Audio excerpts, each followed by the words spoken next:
Hey guys, I am back with another video. Please excuse my raspy voice.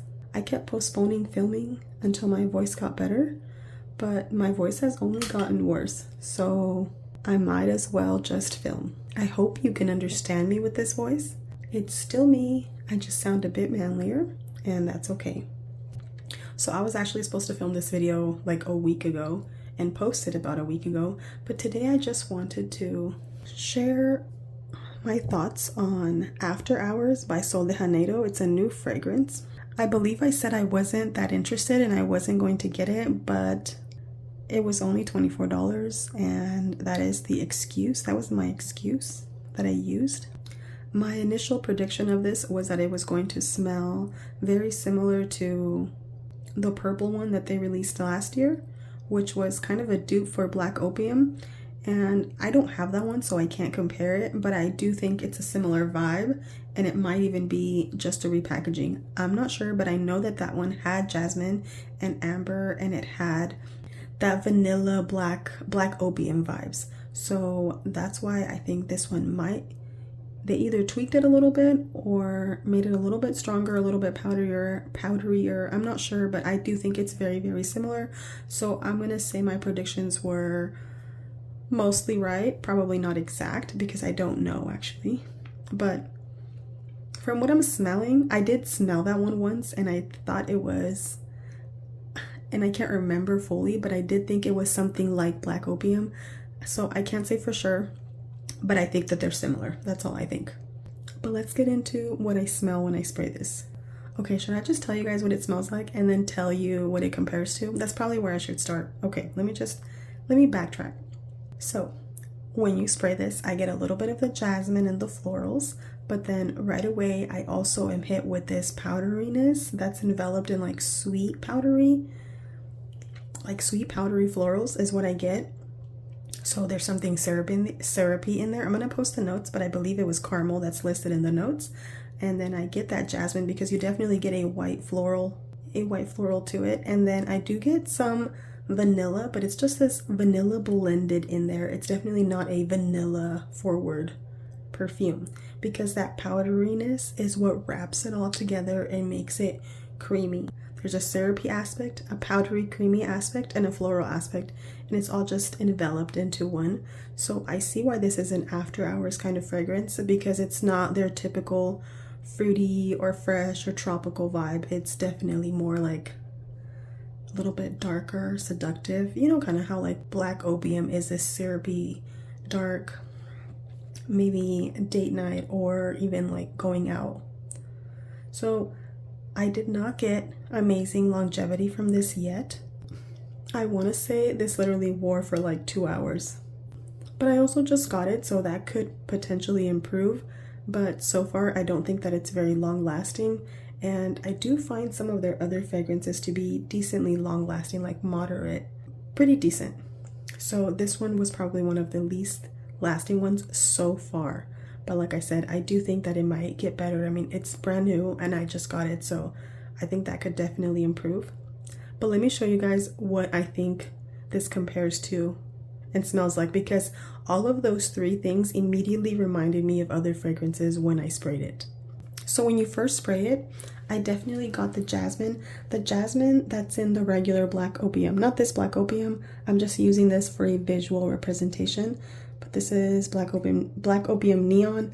This has a different kind of jasmine, but I got the jasmine that's in regular Black Opium. It's your basic white floral smelling jasmine, not the ambery jasmine sambac and not the indolic stinky kind.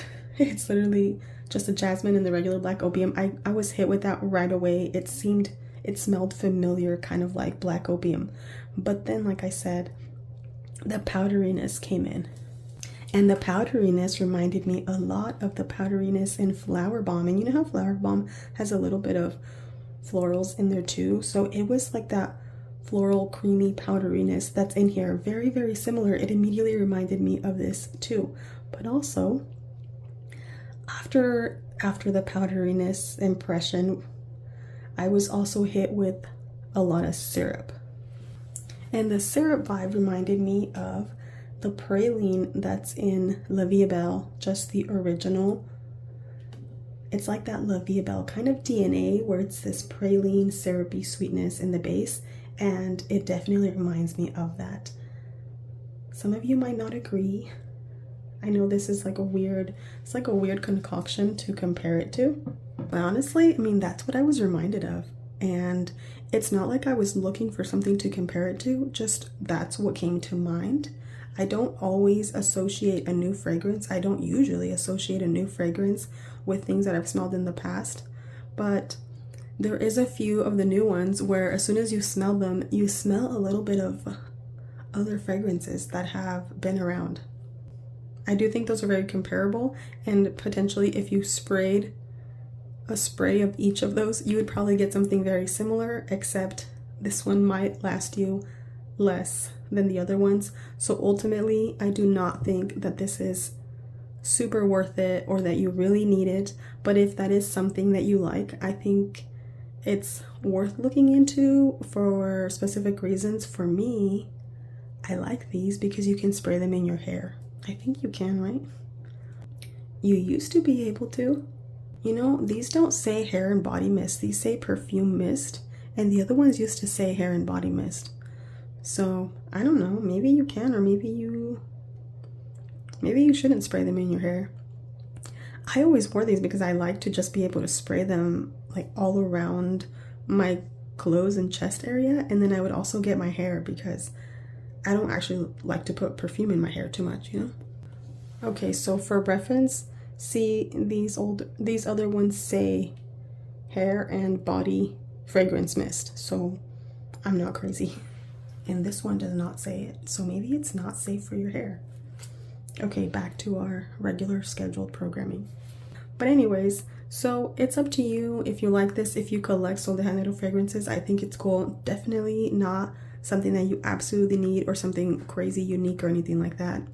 And it's also not super long lasting, so I do like it. I'm gonna keep it. I enjoy this kind of fragrance. I'd like to throw these in my bag versus a real perfume bottle because I'm afraid that my perfume bottles will break or anything. And a body mist I'm not as worried about. It's also cheaper, so I will keep this, but if I run out, I'm not gonna go and hunt it down or anything like that. It's really nice, and it is something that I enjoy, something that I would like to throw in my purse if I'm going out to dinner or something, but not anything that I'm gonna be hunting down. I hope that makes sense. I could think it's nice. Do I think you need it? No, but I also don't think you probably need anything. So that is my 2 cents. Let me know what you guys think. Let me know if you smelled it or if you're interested or not interested. But for now, I like it. I think it's cute. I'm gonna keep it. I'm gonna wear it and enjoy it. So that is my little review of After Hours by Sol de Janeiro. Don't take my review too seriously though. I'm just my nose and you got your own nose. You figure it out. And that's all, folks. And that is all for today. Thank you guys so much for watching. Sorry about my voice. I will see you guys in my next video. Take care. Bye.